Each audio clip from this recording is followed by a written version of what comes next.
દાહોદ નગરપાલિકામાં નવનિયુક્ત chief officer Dipsinh હટીલાએ તેમનો કાર્યભાર સંભાળતાની સાથે જ કર્મચારીઓમાં ખુશીનો માહોલ છવાઈ ગયો છે. તેમને ચાર્જ સંભાળતા જ 7મા પગાર પંચના અમલવારી સંબંધિત કર્મચારીઓના હકના કાગળો ઉપર સૌ પ્રથમ સહી કરી હતી, જેને કર્મચારીઓએ તાળીઓ પાડીને વધાવી લેવામાં આવ્યું હતું. રાજ્ય સરકાર દ્વારા તાજેતરમાં કરવામાં આવેલી બદલીઓમાં દાહોદ અને સંતરામપુરના ચીફ ઓફિસરોની અરસપરસ બદલી થઈ હતી.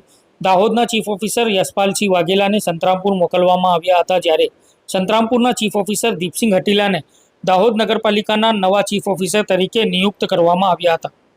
શ્રાવણ માસના શુભ સોમવારે દીપસિંહ હટીલાએ મહાદેવના દર્શન કરીને વિધિવત રીતે પોતાનો કાર્યભાર સંભાળ્યો હતો.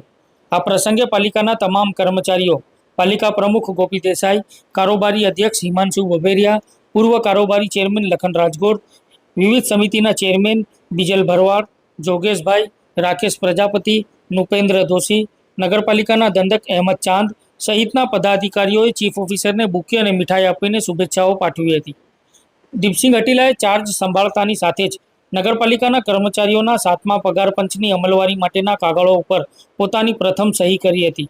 આ નિર્ણયથી કર્મચારીઓમાં ભારે ઉત્સાહ જોવા મળ્યો હતો અને તેમને તાળીઓ તેમજ ભારત માતા કી જયના નારા સાથે ચીફ ઓફિસરના આ કાર્યને બિરદાવ્યું હતું.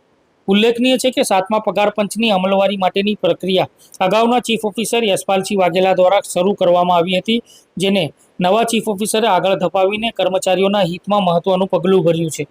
આ પગલાંથી દાહોદ નગરપાલિકાના કર્મચારીઓમાં સકારાત્મક માહોલ સર્જાયો છે અને નવા ચીફ ઓફિસર દીપસિંહ હટીલાનું સ્વાગત ઉમળકાભેર કરવામાં આવ્યું છે.